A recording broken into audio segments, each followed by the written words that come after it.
नमस्कार दोस्तों, मैं हूं नीरज और आप देख रहे हैं सलाम इंडिया न्यूज।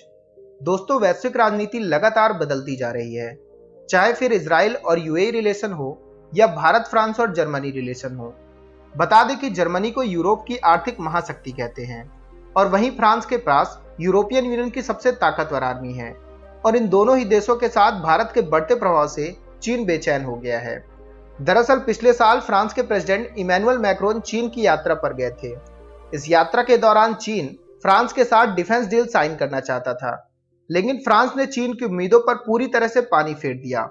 तब चीनी मीडिया ने कहा था कि फ्रांस ने चीन के साथ अपने व्यापार को बढ़ाने का मौका खो दिया है। वहीं दूसरी तरफ वही फ्रांस हर समय भारत के साथ किसी भी डिफेंस डील को साइन करने के लिए तैयार रहता है, लेकिन अब जर्मनी भी फ्रांस के रास्ते पर चलते हुए भारत के साथ अपने संबंधों को और मजबूत करना चाहता है। वैसे तो पिछले महीने एक खबर आई थी कि जर्मनी नहीं चाहता है कि भारत, रूस या कोई अन्य देश G7 का हिस्सा बने, लेकिन अब जर्मनी ने अपना इरादा बदलने का संकेत दे दिया है। जी हां दोस्तों, जर्मनी ने चीन के खिलाफ होते माहौल को देखते हुए एशिया के अंदर भारत के साथ अपनी एशियाई देशों की रणनीति पर नए सिरे से काम करने का फैसला लिया है। हालांकि जर्मनी के फैसले के बाद चीन ने कहा है कि जर्मनी की नई रणनीति एशिया को ज्यादा प्रभावित नहीं कर सकती है। वैसे तो स्ट्रेटेजिक वे में जर्मनी का भारत के लिए ज्यादा महत्व नहीं है, लेकिन यूरोपियन यूनियन और यूनाइटेड नेशन में चीन की घेराबंदी करने और यूरोपियन यूनियन में अपनी पकड़ को मजबूत करने में जर्मनी भारत के लिए रणनीतिक रूप से काफी महत्व रखता है। गौर करने वाली बात तो यह है कि आज पूरी दुनिया भर में माहौल बदल चुका है। जो देश कभी भारत का विरोध किया करते थे, वही देश खुलकर अब भारत का समर्थन कर रहे हैं, जो कि भारत के लिए एक अच्छी खबर है। अब हम बात कर रहे हैं आज की दूसरी सबसे बड़ी खबर पर। यूएस ने बदला भारत के लिए कानून। जी हां दोस्तों, चीन आज भारत के साथ साथ पूरी दुनिया के लिए एक संकट बनता जा रहा है। उसी को देखते हुए भारत ने ऐसा कदम उठाया है जो चीन ने कभी सोचा भी नहीं होगा। दरअसल भारत अब राफेल से दूरी बनाते हुए यूएस F-35 के बारे में सोच रहा है। दरअसल अब अमेरिका ये जान गया है कि अगर चीन को मात देना है तो भारत को ताकतवर बनाना बहुत जरूरी है। इसी को देखते हुए अमेरिका अब अपनी डिफेंस पॉलिसी में कुछ बदलाव कर रहा है ताकि भारत के लिए F-35 का रास्ता साफ हो सके। अभी हाल ही में अमेरिकी सेनेट में काफी महत्वपूर्ण प्रस्ताव अधूरा पड़ा हुआ था, जो कि अब पूरा हो चुका है और इसी के साथ एक्सपोर्ट पॉलिसी में बदलाव करते हुए इस रास्ते को पूरी तरह से क्लियर कर दिया गया है। और पिछले कुछ समय से अमेरिका और भारत में इसकी चर्चा भी होने लगी है कि अमेरिका अब भारत को एडवांस एयरक्राफ्ट F-35 को बेचने के लिए इंटरेस्टेड है। और इसी को देखते हुए अब ऐसा लगता है कि भारत राफेल के लिए आगे नहीं बढ़ेगा। वहीं दूसरी तरफ जिस तरह से चीन विस्तारवादी नीति के तहत अपने कदम आगे बढ़ाए जा रहा है, उसको देखते हुए भारत का झुकाव F-35 की तरफ हो सकता है। साथ ही F-35 को लेकर चीन का जो डर है अब सामने आ चुका है, क्योंकि F-35 को चीन डिटेक्ट नहीं कर पाया है और यही कारण है कि जिसके कारण भारत को F-35 के लिए सोचना पड़ रहा है। अगर भविष्य में यह डील हो जाती है तो भारत और अमेरिका के रिश्ते और भी अधिक मजबूत हो जाएंगे। जानकारी के लिए हम आपको बता दें कि भारत के AMCA के 5th जनरेशन के फाइटर जेट 2029 और 2030 तक भारतीय वायुसेना में शामिल होंगे और जो बीच के 10 साल का गैप है उसको भरने के लिए भारत को F-35 की जरूरत होगी। भारत से पहले अमेरिका, इजराइल, जापान और साउथ कोरिया को F-35 फाइटर प्लेन दे चुका है और ये तीनों ही देश भारत के मित्र देश हैं। इनमें से जापान और साउथ कोरिया वैसे भी चीन से खुन्नस खाए हुए बैठे हैं।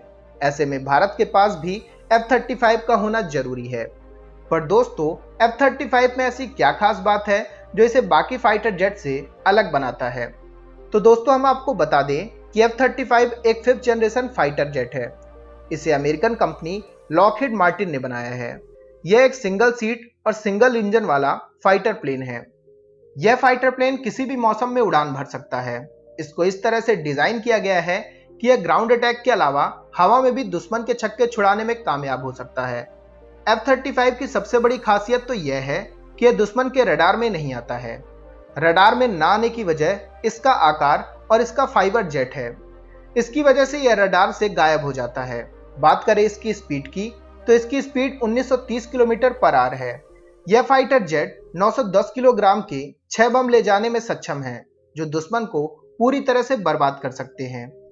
F-35 की टेक्नोलॉजी को डेवलप करने और इसके फॉर्मेशन में फंड देने वालों की बात करें तो इसमें केवल अमेरिका ही शामिल नहीं है, बल्कि नाटो के दूसरे सहयोगी देश जैसे कि Britain, Italy, Australia, Canada, Norway, Denmark, Netherland और टर्की भी शामिल हैं।